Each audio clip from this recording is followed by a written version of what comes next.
Welcome to our channel. Today we how to transfer balances with a Wells Fargo credit card detailed guide step by step clearly.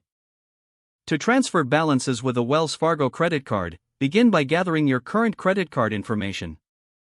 Locate the account number and any balances you wish to transfer. Visit the Wells Fargo website or open the Wells Fargo mobile app.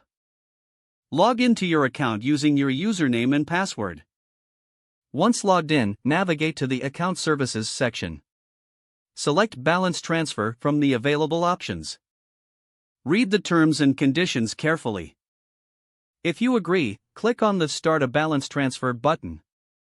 Enter the details of the card from which you are transferring a balance. Provide the amount you wish to transfer. Ensure you stay within the allowed balance transfer limits. Review any associated fees for the transfer. Confirm the transaction details before proceeding. Click on Submit to complete the balance transfer request. You will receive a confirmation message once the transfer is initiated. Keep an eye on your email for updates regarding the transfer status. Expect the balance to reflect on your Wells Fargo account within a few days. Monitor your account to ensure the transfer is completed successfully.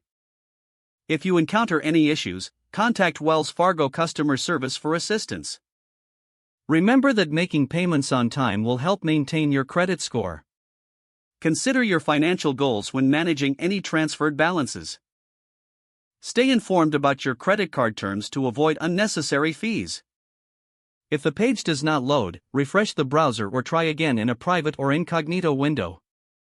Make sure you are using the correct email address, then retype it carefully to avoid small typos. If your password is not accepted, use the reset option and create a new strong password you can remember.